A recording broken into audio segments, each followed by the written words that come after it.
Tertipu minyak wangi. Suatu ketika, Abu Nawas mendengar kabar bahwa di sebelah tempat pemandian umum ada toko minyak wangi yang menjual candu, di mana candu tersebut katanya apabila ada orang yang menghisapnya, kesadarannya akan hilang alias mabuk. Karena penasaran, Abu Nawas pun timbul keinginan untuk mencobanya. Maka berangkatlah ia menuju toko minyak wangi tersebut. Ia lalu membeli sedikit candu dan dibawanya ke pemandian umum sambil berendam di air. Abu Nawas menghirup candu tersebut, tapi setelah candu itu habis, Abu Nawas tak merasakan apapun. Ah, dasar omong kosong, apanya yang bisa membuat mabuk? Aku masih waras begini dan sama sekali gak kehilangan akal, gumam Abu Nawas dalam hati. Merasa dirinya kena tipu, ia pun keluar dari kolam pemandian dan hendak meminta ganti rugi. Ia pun berjalan dengan mantap seperti seseorang yang sedang menahan amarah. Orang-orang yang melihat perilaku Abu Nawas ini menjadi heran dan bertanya, "Kamu mau kemana, Abu Nawas?" tanya mereka. "Aku akan ke penjual minyak wangi itu, mau minta ganti rugi aku," jawab Abu Nawas. "Memangnya kenapa?" tanya mereka. "Dia telah menipuku. Katanya candu yang dijual bisa memabukkan dan bisa membuat orang kehilangan akal. Tapi aku sama sekali tak merasakan apapun. Aku masih waras dan aku juga baik-baik saja," jawab Abu Nawas. Spontan orang-orang tertawa mendengarnya. "Coba kau perhatikan apa yang sedang kau kenakan itu, Abu Nawas," seloroh mereka. Abu Nawas pun langsung melihat ke dirinya sendiri. Spontan ia terkejut dan heran. "Loh, kenapa aku bisa telanjang begini?" batin Abu Nawas dengan ekspresi wajah bingung, begitu menyadari dirinya dalam keadaan telanjang. Abu Nawas pun segera berlari ke kolam dan menceburkan dirinya. Siapa yang salah? Sebelumnya telah diceritakan bahwa Abu Nawas itu pernah bekerja kepada majikan yang sangat pelit dan akhirnya memilih untuk berhenti setelah ia mengerjai majikannya tersebut. Nah, kali ini Abu Nawas kembali bekerja kepada saudagar yang lain. Dan majikannya kali ini sangat baik hati dan pengertian. Bahkan ketika Abu Nawas melakukan kesalahan, sang majikan menegurnya dengan lemah lembut. Abu Nawas pun menjadi betah bekerja di tempat majikan barunya itu. Namun tidak bagi sang majikan. Sang majikan menganggap kalau Abu Nawas tak pernah menyelesaikan tugasnya dengan baik. Misalnya, pada saat Abu Nawas disuruh untuk membeli 3 butir telur, dirinya tak langsung membeli ketiga telur itu, melainkan ia membelinya satu persatu hingga untuk membeli ketiga telur itu dirinya sampai bolak-balik 3 kali ke warung. Hal itulah yang membuat sang majikan agak kurang suka dengan kinerja Abu Nawas. "Abu Nawas, kemarilah," kata majikannya. "Sebenarnya aku telah mengakui jika engkau ini orang baik. Namun ada satu kekurangan kamu. Kamu itu kerjanya lamban sekali." Mendapat teguran dari sang majikan, Abu Nawas merasa dirinya akan diberhentikan dari pekerjaannya. Lalu dengan sigap Abu Nawas langsung merayu sang majikan. "Mohon maaf Tuan Majikan, saya memang salah Tuan. Tapi saya jamin hal itu tak akan terulang kembali untuk kedepannya. Saya akan mengerjakan sekaligus supaya cepat selesai," kata Abu Nawas. Karena sang majikan merasa kasihan, ia pun tetap mempekerjakan Abu Nawas di rumahnya. Sedikit demi sedikit Abu Nawas mulai belajar agar tak mengulangi kesalahannya. Hingga pada suatu hari, sang majikan jatuh sakit. Ia hanya terbaring lemas di tempat tidurnya. Dengan perasaan iba, Abu Nawas bertanya kepada sang majikan, "Tuan majikan, adakah yang bisa saya lakukan?" Sang majikan yang sedang terbaring lemas di tempat tidurnya menoleh ke arah Abu Nawas. Ia pun lalu berkata, "Coba carikan aku tabib Abu Nawas, aku sudah berat dengan sakitku ini." Mendapat perintah dari sang majikan, Abu Nawas bergegas pergi untuk mencari seorang tabib. Setelah sekian lama ditunggu, akhirnya Abu Nawas kembali bersama seorang tabib. Ia juga mengajak beberapa orang untuk ikut bersamanya. Melihat hal itu, sang majikan pun merasa heran. "Abu Nawas, aku kan hanya menyuruhmu untuk mencari seorang tabib. Tapi ini kok kamu ajak orang banyak?" tanya sang majikan. Dengan entengnya Abu Nawas menjawab, "Ini biar saya tidak bolak-balik, Tuan." "Maksudmu bagaimana, Abu Nawas?" tanya sang majikan bingung. "Jadi gini, Tuan. Setelah Tuan diperiksa tabib, biasanya kan Tuan disuruh minum obat. Nah, saya ajak sekalian tukang obatnya. Sedangkan tukang obat kan biasanya butuh ramuan untuk membuat obatnya. Maka saya ajak juga penjual ramuan obat-obatan. Tapi karena saya khawatir Tuan tak bisa disembuhkan, ya jadi saya ajak juga tukang penggali kubur," kata Abu Nawas mencoba menjelaskan. "Adas Abu Nawas, kamu ini ada-ada saja," balas sang majikan sambil menepuk jidatnya. Abu Nawas dan pohon yang bisa berbicara.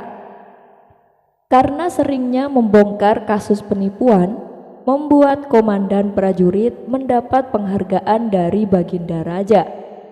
Dan berkat sepak terjang sang komandan, maraknya kasus penipuan berangsur-angsur menurun. Saat proses pemberian penghargaan berlangsung, Baginda Raja berkata, "Kamu hebat, tidak salah aku mengangkatmu sebagai komandan." Puji Baginda Raja. Ia pun memberikan hadiah 50.000 dinar sebagai penghargaan atas jasa sang komandan. "Cara apa yang kau gunakan sehingga bisa dengan cepat memberantas banyaknya kasus penipuan?" tanya Baginda Raja. Dengan sombongnya sang komandan menjawab, "Itu mudah saja, Paduka. Saya sudah tahu berbagai macam trik tipuan, makanya dengan mudah saya tuntaskan. Saya ini orang yang tidak bisa ditipu, Paduka." Baginda Raja pun memuji kinerjanya sebagai komandan prajurit yang berprestasi. Sementara Abu Nawas yang juga hadir berkata di hadapan Baginda Raja, "Pekerjaan seperti itu menurut saya sangat mudah dan tidak berat." Perkataan Abu Nawas ini membuat sang komandan merasa tersinggung. "Hei Abu Nawas, kau berkata demikian karena kau tidak bisa menipuku," ujar sang komandan. "Kamu mungkin bisa menipu semua orang, bahkan kepada Paduka yang mulia. Tapi ketahuilah, kau tidak akan bisa menipuku," kata sang komandan melanjutkan. "Sayang sekali aku tak bisa meninggalkan istana begitu saja. Kalau tidak, tentu pasti aku akan bisa menipumu dengan sebuah pohon yang bisa berbicara," timpal Abu Nawas. "Mana ada pohon bisa berbicara? Kamu jangan menghayal, Abu Nawas," balas sang komandan. "Aku bisa membuktikannya dengan membawa pohon itu kemari," sahut Abu Nawas. "Ayo kita buktikan, aku tunggu di sini. Pergilah dan ambil pohon itu lalu kembalilah kemari," balas sang komandan tidak terima.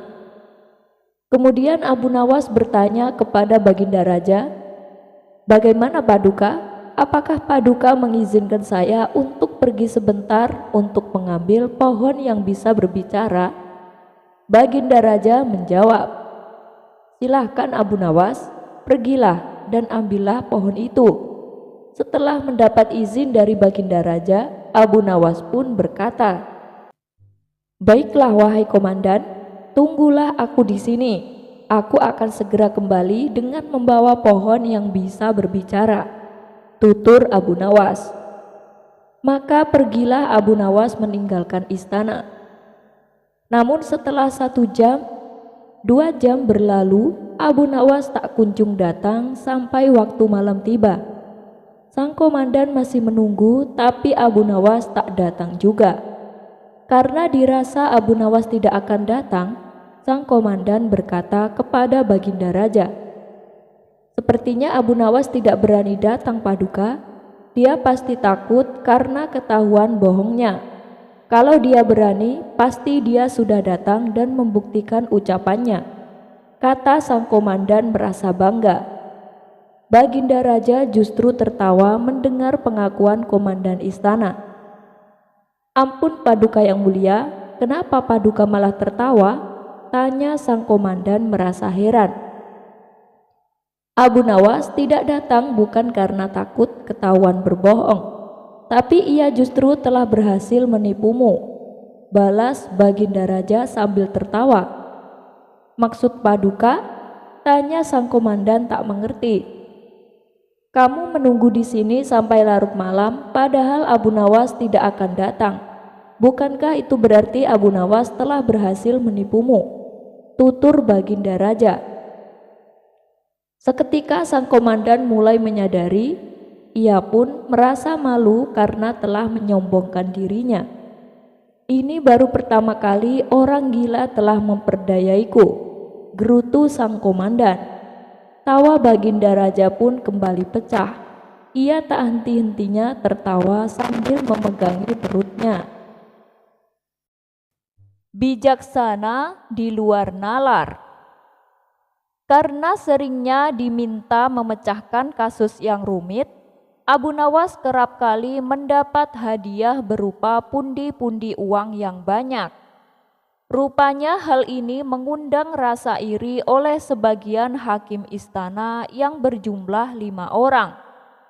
Mereka beralasan bahwa menangani kasus sudah menjadi pekerjaan para hakim, bukan tugasnya Abu Nawas.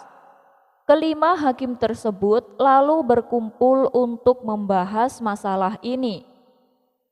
"Enak saja Abu Nawas itu, ia mendapat hadiah yang seharusnya menjadi milik kita," kata salah satu dari mereka. "Benar, ini tak boleh dibiarkan. Ayo kita ajukan protes kepada Baginda Raja," sahut lainnya. Maka kelima hakim ini menghadap Baginda Raja dan menyatakan akan keberatannya. Mendengar keluhan mereka, Baginda Raja menanggapinya dengan bijaksana. "Kalian kan sudah mendapatkan gaji tiap bulannya, sedangkan Abu Nawas kan tidak mendapatkan gaji. Jadi wajar kalau aku memberinya hadiah. Toh itu juga sebagai rasa terima kasih karena telah membantu menyelesaikan masalah," tutur Baginda Raja. "Tapi itu kan seharusnya sudah menjadi tugas kami. Kenapa Paduka memberikannya kepada Abu Nawas?" protes salah satu hakim. "Saya tahu kalian itu adalah orang pintar dan berpendidikan. Tapi kasus yang aku percayakan kepada Abu Nawas tidak hanya membutuhkan kecerdasan, tapi juga membutuhkan kebijaksanaan," terang Baginda Raja. "Kalau soal kebijaksanaan, kami juga bisa Paduka yang mulia," ucap mereka. Karena mereka bersikukuh dengan pendiriannya, akhirnya Baginda Raja membuat sebuah tantangan. "Baiklah, aku akan menguji kalian dengan kasus yang sederhana.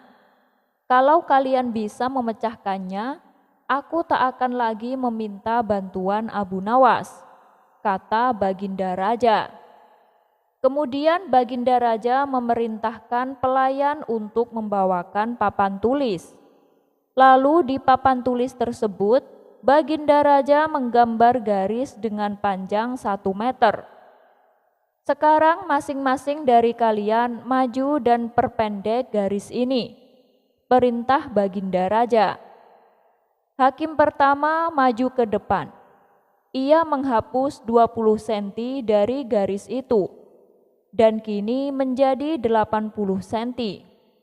Selanjutnya, Baginda Raja mempersilahkan hakim kedua untuk melakukan hal yang sama. Ia pun menghapus garis sepanjang 20 cm dan garis tersebut kini menjadi 60 cm. Hakim ketiga dan hakim keempat pun maju ke depan. Mereka berdua melakukan hal yang sama, hingga garis itu tinggal 20 cm. Sekarang tibalah giliran hakim kelima. Ia terlihat kebingungan, tak tahu harus bagaimana. Kemudian Baginda Raja bertanya, "Apakah kau akan melakukan hal yang sama seperti kawanmu? Kalau demikian, garisnya akan hilang. Padahal yang aku minta perpendek garisnya, bukan menghilangkan garisnya. Tapi kalau kau hanya menghapus 10 cm, berarti kau telah berbuat tidak adil, karena keempat kawanmu itu menghapus 20 cm. Lalu bagaimana caramu memecahkan masalah ini? Kalau kau kebingungan, silahkan kamu tanya pada keempat kawanmu," ujar Baginda Raja.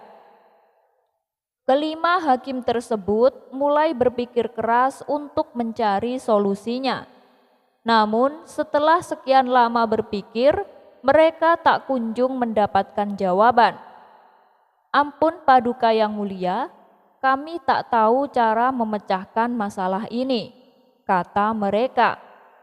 "Baiklah, kalau kalian sudah menyerah, maka aku akan memanggil Abu Nawas kemari."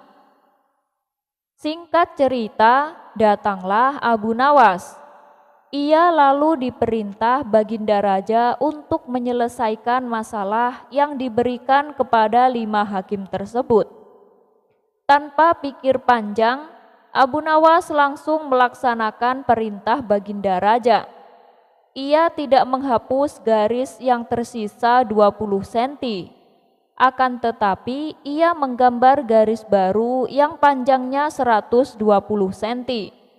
Garis tersebut lebih panjang daripada garis pertama yang dibuat oleh Baginda Raja. Setelah Abu Nawas selesai dengan tugasnya, Baginda Raja lalu berkata kepada mereka, "Tuh, kalian lihat sendiri kan? Bagaimana cara Abu Nawas menyelesaikan masalah untuk membuat garis menjadi pendek.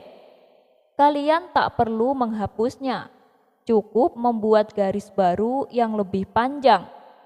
Maka garis pertama akan menjadi lebih pendek dengan sendirinya." Mendengar hal itu, kelima hakim tersebut menyadari akan kekeliruannya dan mengakui kecerdasan Abu Nawas akan sifat bijaksana dalam menyelesaikan masalah. Senyuman istri soleha. Di sela-sela waktu senggangnya, Abu Nawas duduk santai di depan rumah sambil menghirup secangkir teh hangat. Tak lama kemudian, lewatlah kawan Abu Nawas yang bernama Tuan Hamid. "Wah, itu kan Tuan Hamid. Mampirlah sebentar Tuan Hamid," sapa Abu Nawas. "Maaf Abu Nawas, saya lagi buru-buru," balas Tuan Hamid. Dan pada keesokan harinya, Tuan Hamid kembali berjalan melewati rumah Abu Nawas. Kali ini ia menerima ajakan Abu Nawas untuk duduk bersamanya. "Mukamu kenapa kelihatan kesal begitu Tuan Hamid?"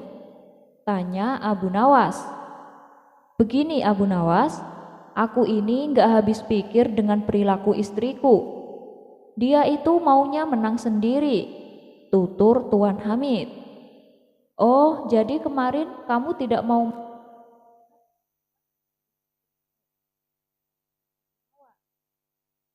"Ya, kalau aku telat sebentar saja, dia langsung ngomel-ngomel. Itu yang membuatku tak tahan Abu Nawas," balas Tuan Hamid.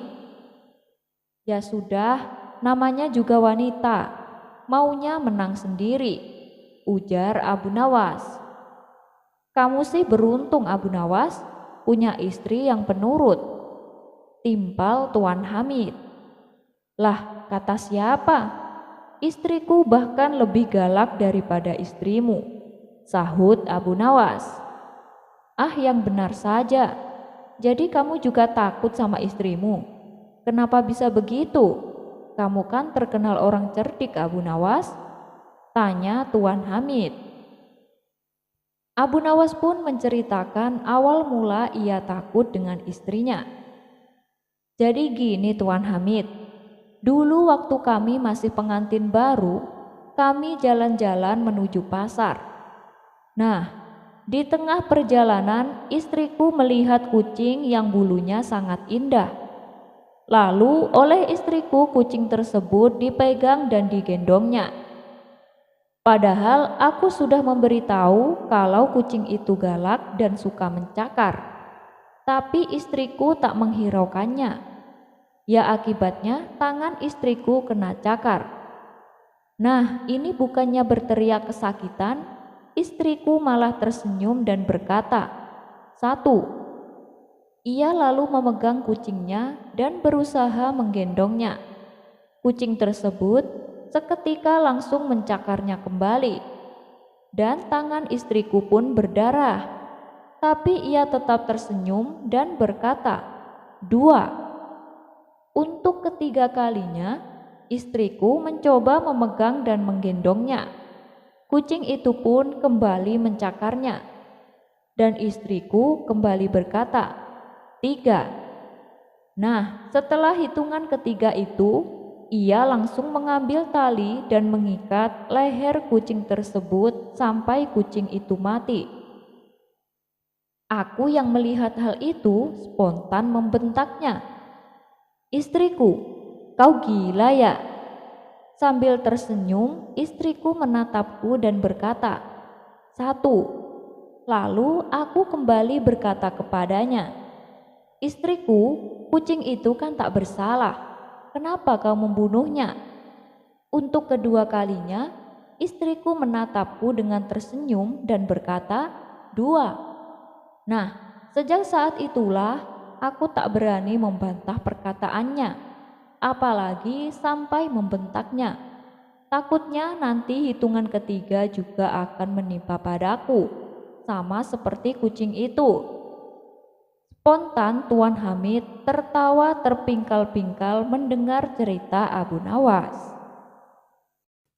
Kisah selanjutnya.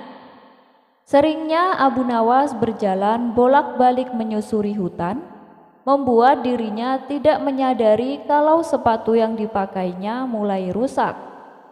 Hingga pada suatu ketika, saat ia berada di tengah hutan untuk menebang kayu, sepatunya sobek dan tak bisa digunakan. Ia pun lalu membuang kedua sepatunya. Terpaksa ia berjalan pulang tanpa menggunakan alas kaki. Karena jarak yang ditempuh lumayan jauh, membuat telapak kaki Abu Nawas menjadi bengkak. "Kenapa dengan kakimu? Mengapa tidak pakai sepatu?" tanya sang istri merasa prihatin. "Sewaktu di hutan sepatunya rusak, tak bisa digunakan lagi. Jadi aku buang saja," jawab Abu Nawas. "Aku ada uang simpanan, belilah sepatu baru," tutur sang istri. Wajah Abu Nawas yang tadinya murung kini langsung menjadi ceria. Ketika sang istri memberikannya uang, Abu Nawas segera bergegas ke toko sepatu.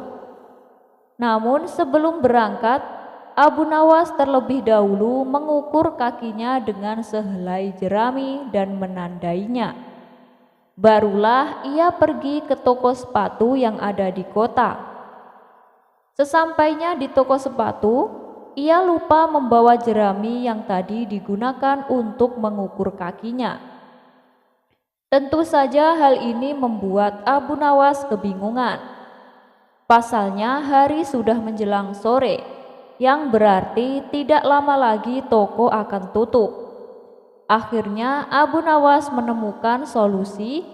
Ia menghampiri pemilik toko sepatu dan berkata, "Tuan, bisakah Tuan menunggu barang sejenak? Aku akan mengambil jeramiku yang tertinggal di rumah." Belum sempat si pemilik toko menjawab, Abu Nawas bergegas pulang ke rumah untuk mengambil jerami pengukur kakinya. Lalu dengan tergopoh-gopoh ia pun kembali lagi ke toko sepatu tersebut. Naasnya, waktu sudah hampir malam, dan toko yang ia datangi tentu saja sudah tutup.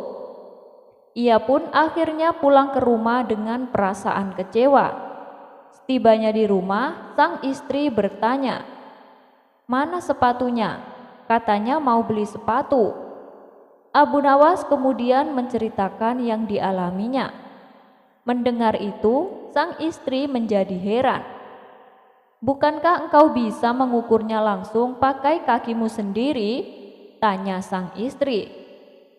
"Kamu sama sekali tak mengerti kesulitanku, karena dengan jerami ini ukurannya sangat akurat, sedangkan kakiku tak mudah dipercaya," ujar Abu Nawas percaya diri. Rumput berbentuk bulat. Ada-ada saja ulah Baginda Raja. Hanya demi untuk mengerjai Abu Nawas, ia selalu memberinya tantangan yang terbilang sangat tidak masuk akal. Bagaimana tidak, Abu Nawas diperintahkan membawakan rumput yang berbentuk bulat. "Hei Abu Nawas, aku punya tantangan untukmu. Apakah kau berani menjalankannya?" tanya Baginda Raja. Abu Nawas yang tak ingin harga dirinya jatuh, langsung menerima tantangan tersebut. "Saya siap Paduka yang mulia, tapi apa imbalannya kalau saya berhasil?" tanya Abu Nawas. "Kalau kamu berhasil, aku akan memberimu hadiah 100 dinar. Tapi bila gagal, kau akan mendapatkan hukuman, yaitu 100 kali cambukan," balas Baginda Raja. "Baik, saya terima tantangan Paduka. Sekarang beritahu saya apa tantangannya?" tanya Abu Nawas. "Bawakan kepadaku rumput-rumput yang berbentuk bulat," balas Baginda Raja. Mendengar hal itu, sejenak Abu Nawas terdiam. Mana ada rumput berbentuk bulat? Kemana aku harus mencarinya? Pikir Abu Nawas. Tapi namanya saja Abu Nawas. Tak butuh waktu lama, ia pun langsung menemukan solusi. "Itu sih gampang Paduka. Baiklah, saya akan membawakannya sekarang juga," kata Abu Nawas penuh percaya diri. Setelah Abu Nawas dipersilahkan pergi, ia pun segera menuju ke pasar hewan. Sesampainya di sana, kemudian ia menghampiri seorang penjual kambing. "Hei kawan, berapa harga kambingnya?" tanya Abu Nawas. "Kambing ini 5 dinar Tuan Abu," jawab si penjual. "Bagaimana kalau aku beli dengan harga 10 dinar, tapi bayarnya besok?" ujar Abu Nawas.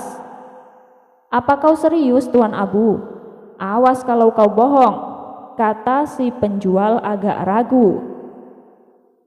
"Percayalah kawan, apa pernah aku membohongimu?" timpal Abu Nawas.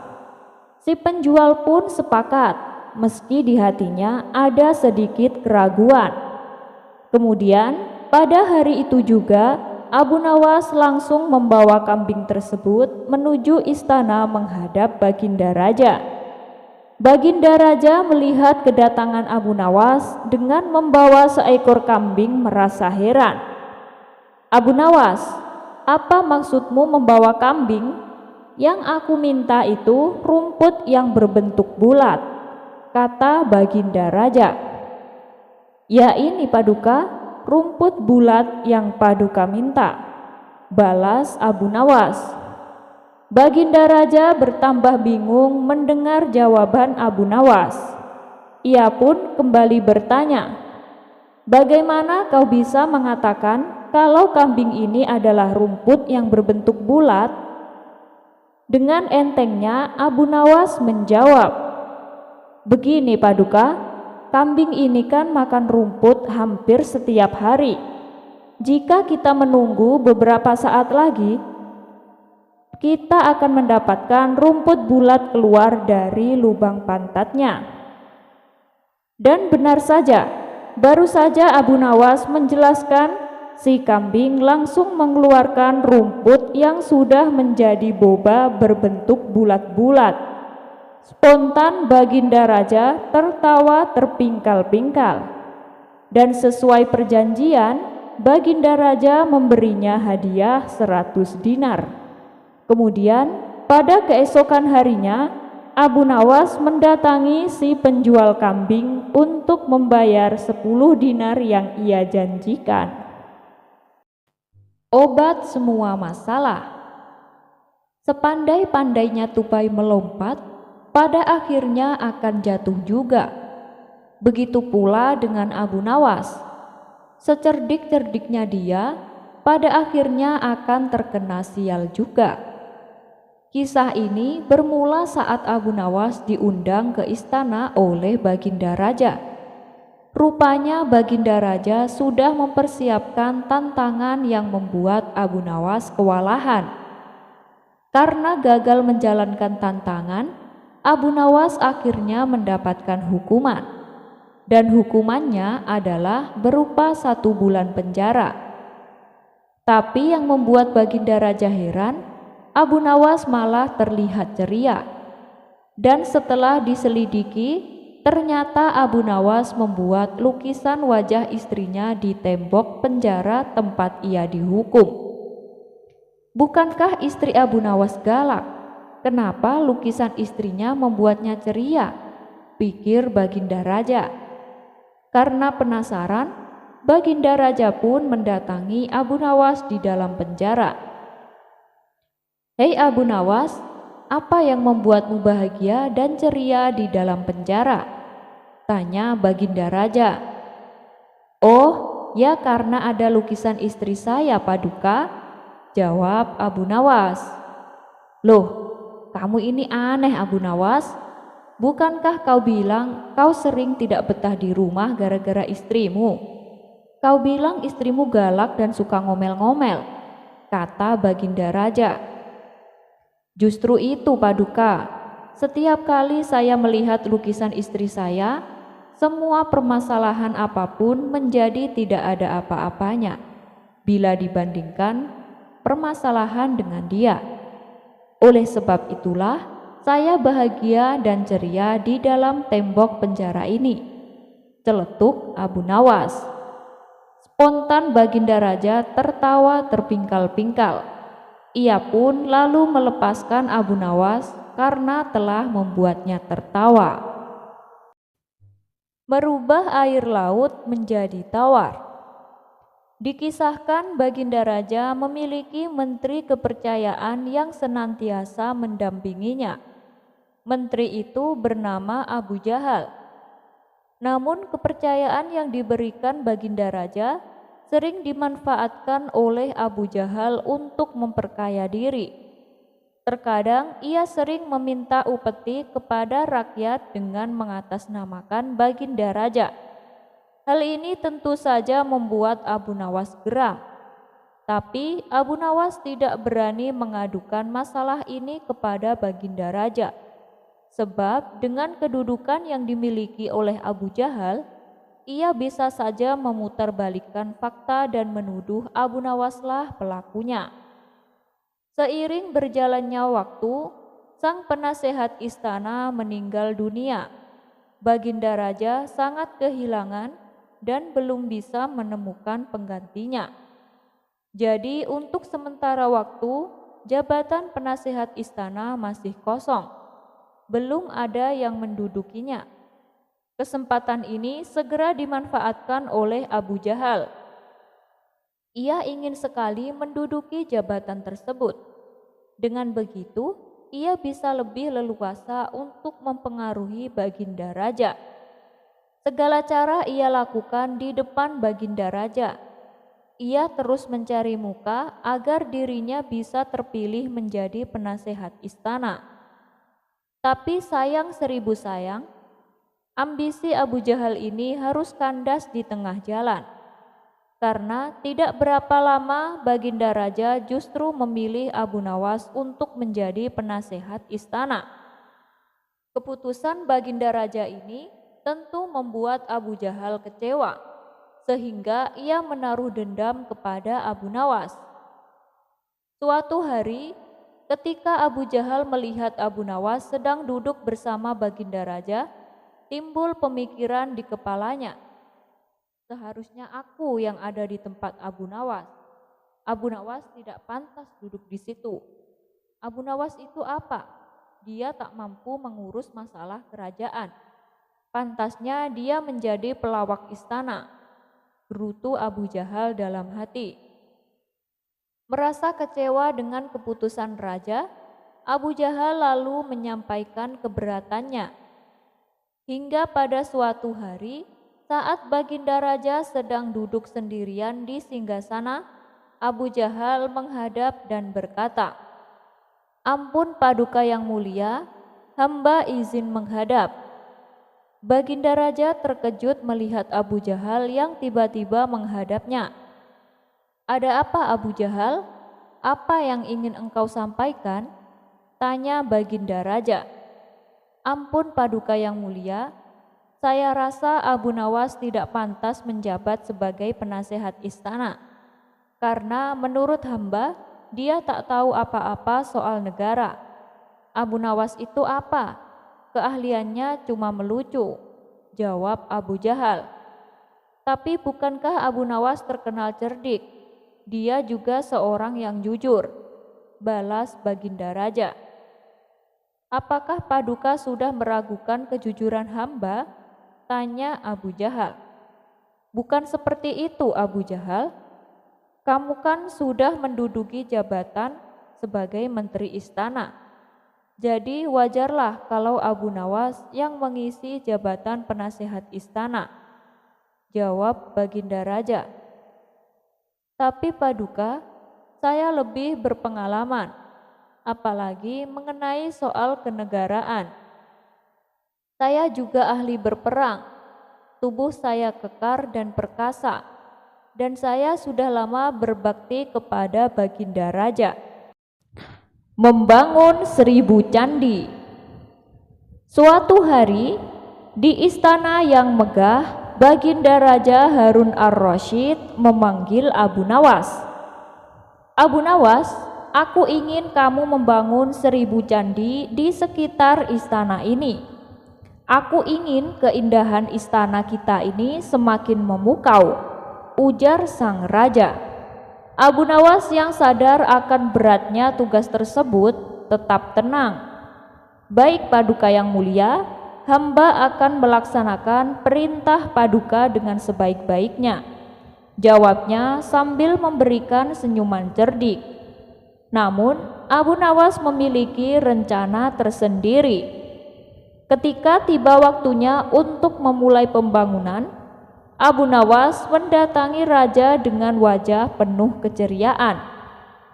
"Ampun Paduka yang mulia, saya bersedia membangun 1000 candi tersebut.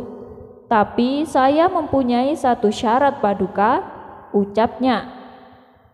Raja yang penasaran bertanya, "Memangnya syaratnya apa Abu Nawas?" Dengan ekspresi serius, Abu Nawas pun menjawab, "Hamba akan membangun 1000 candi ini, hanya jika hamba diizinkan menyebutnya Candi Kecil Harun ar-Rasyid." Raja yang terkejut pun bertanya, "Lah, memangnya kenapa harus diberikan nama itu?" Abu Nawas pun menjelaskan dengan cerdik, "Begini Paduka, kalau kita beri nama candi itu dengan nama Candi Kecil Harun ar-Rasyid, maka setiap kali orang melihat atau membicarakan candi-candi itu, mereka akan selalu mengingat besar dan gagahnya istana Baginda Raja Harun ar-Rasyid. Raja yang terkesan dengan cara berpikir Abu Nawas pun akhirnya setuju dengan syarat tersebut. Abu Nawas segera memulai pekerjaannya. Namun rencana cerdiknya segera terungkap. Alih-alih membangun 1000 candi megah, Abu Nawas malah membuat 1000 candi yang sangat kecil, hampir seukuran korek api. Ketika raja melihat hasil karya Abu Nawas, ia pun merasa heran. Abu Nawas, ini sih bukan seperti yang aku bayangkan, ucapnya. Dengan wajah polos, Abu Nawas pun menjawab, tapi Paduka Yang Mulia, hamba ini kan membangun 1000 candi sesuai dengan permintaan Paduka. Dan dengan ukuran yang kecil ini, candi-candi ini bisa ditempatkan di seluruh sudut istana, menambah keindahan setiap tempat. Dan Raja Harun ar-Rasyid pun tak jadi marah setelah mendengar jawaban cerdik Abu Nawas.